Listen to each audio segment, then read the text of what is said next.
Communist China just cured diabetes, and America's insulin industry is not happy about it. What do you know about the insulin industry? I do have an episode on my podcast about it. We had David, who's a good friend from Type 1 Dialectic. I don't know if he still runs his pages so much. I know he's not been online as much of late.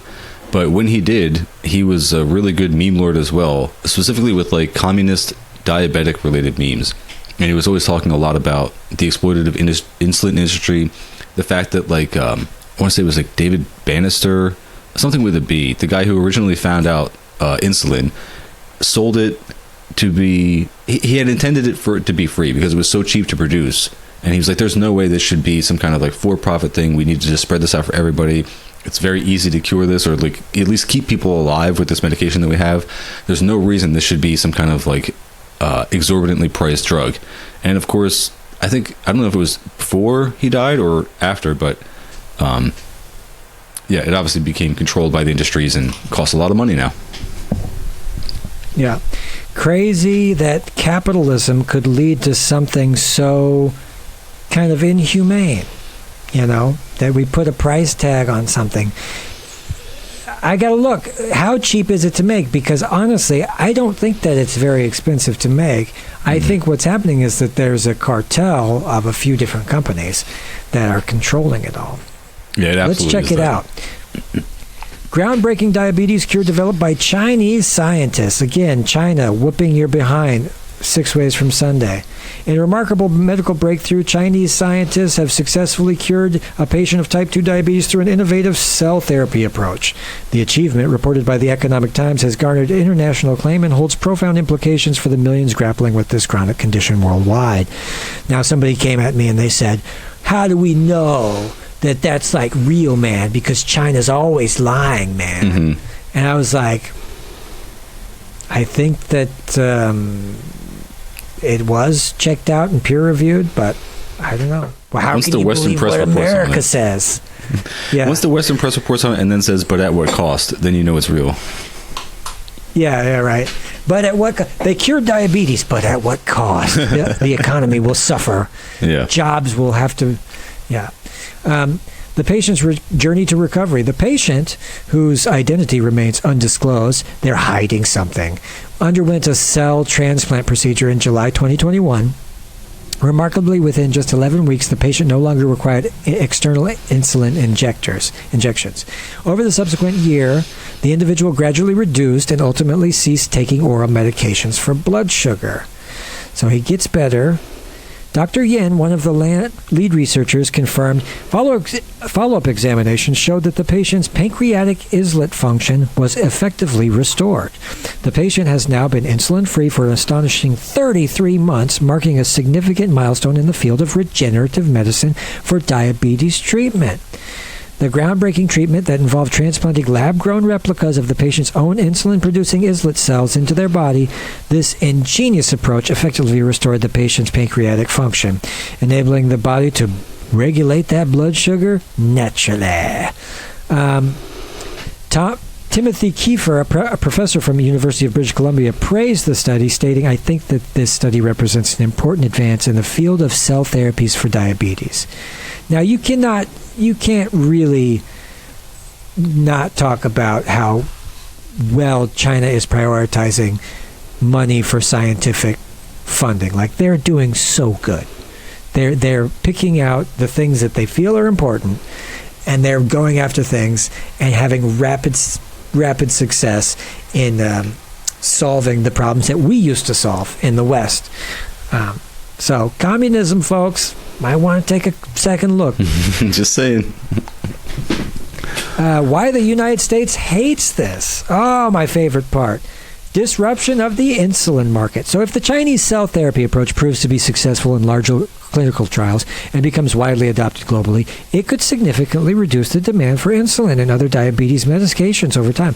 This is because the therapy aims to restore the body's natural ability to produce insulin, effectively curing diabetes in some patients, eliminating their need for the external injections. So the thing is, but if you keep eating sugar, junk food. We have Ozempic. We invented this thing. It's not the same. It's only a treatment that you have to take continually over and over and over. And when you stop taking it, you balloon right back up to the weight that you were at. So they got you on this subscription model. You keep paying. I didn't get I can't pay my Ozempic. I can't pay my thin bills this month. I'm get fat again. That's crazy. It goes without saying that it's backwards as fuck. The impact on major insulin manufacturers. Now, you guys got to remember, the three major insulin manufacturers, Novo Nordisk, Sanofi, and Eli Lilly, an American company, currently dominate the global insulin market. A widespread adoption of this Chinese cell therapy could severely impact the insulin sales and revenues, particularly like markets in the USA, where insulin pricing has been controversial to say the least. Now, they've been gouging motherfuckers. So when I talk about everybody who wants to get to know me out there, I'm the poor kid in America who everything bad happened to me, or my friends, or my family, or somebody I knew. Okay, everything that capitalism gets wrong, I felt it firsthand. And I had a buddy. He was a homeless friend of mine, redheaded kid, lived on the streets of San Francisco, and he ended up having to, he couldn't afford insulin, so he was only injecting himself with like half measures and stuff so he could save money. He was rationing it out. Okay, he was too broke to afford insulin. He ended up having a fucking heart attack. Okay, and now he's my age, has had several open heart surgeries. Either he's got a bum ticker or whatever. But if people have to start rationing insulin, you live in a shithole that's worse than North Korea, if you ask me, especially if it's America where you have to eat sugary food all the day, because that's the only thing that's fucking available. So. Yeah. I mean, people don't talk enough about how, like, that was the big thing that David, when he came and did an episode with us, we talked for about an hour and a half just about diabetes and the effects of capitalism on people who have it. And it's like a job that you are saddled with. You have to do all these calculations. You have to do this math to make sure you're getting the right dosage all the time, in addition to being able to afford it, and go into all the the doctor's appointments and everything. But not only that, like, it's hard to do the math once you start to get low. It's like people don't talk about the fact that it's difficult to do that, especially once your blood sugar starts to get low and it affects your mental acuity. But also that there is long-term damage if you don't do it correctly all the time. Like, just having the insulin be, I guess, the wrong level, whether it's too little or too much, does little bits of damage to your organs. And it wouldn't surprise me at all if that's why your friend had that heart attack, because it affects all the core organs of your body, like diabetes itself. It leads to shortened lifespans, and that's only more adversely affected when people can't get the insulin on a reliable basis because it costs too much. So sad, isn't it? Isn't that sad? Yeah. That's one of the saddest stories I heard. I was like, this poor guy, nicest guy too, not one of these raving, bottle-throwing, drunken, piss-myself-home bums, but like a really good person who just liked to smoke weed and hang out and listen to music. Really sad. So there's been long-standing controversies and public outcry over the rising of insulin prices in the USA, with allegations of price gouging by these manufacturers.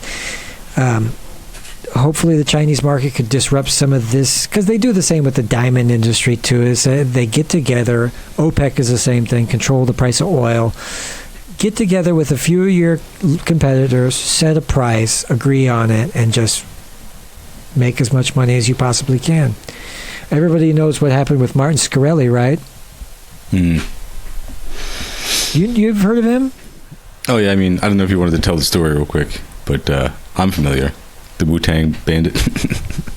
Yeah, this guy, he was a dirty rascal who, get this, I can't get the whole story straight. So he gets the idea to take over this drug. He's a hedge fund investor. He takes over this drug company because he realizes if he gets in there and takes it over, that this company has a monopoly on the drug market, and that if he takes it over, he could jack up the prices of this medication 6,000%, make a killing. And so this is what he does.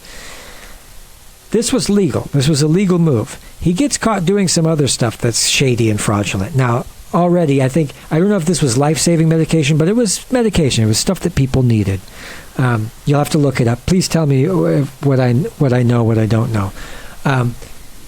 he goes to jail, okay? While he's in prison for some various kind of fraud, Harvard Business School gets in touch with him and says, we'd like you to come speak at Harvard Business School about your savvy business expertise. And so the judge allows Martin Shkreli to get out of prison for like a short amount of time, come to Harvard Business School, give a lecture, and then go back to prison. Yep. You know that? Yeah. I wasn't surprised at all by his business deals and his shady exploitative practices. What stuck out for me was he was obsessed with the Wu-Tang Clan, and he didn't he buy their album and then everyone would have to buy it from him or something. Like he tried to do the same kind of enclosure thing, and it didn't work because it's not a drug that people need. It was music. Like nobody cared. Exactly. Yeah. And I think that the Wu-Tang guys were just embarrassed that happened too. They're like, we didn't really want that guy to get that record, but you got to donate all the money to charity when that happens. But yeah, Martin Shkreli, famous D-bag, of course. Harvard Business School, what a joke.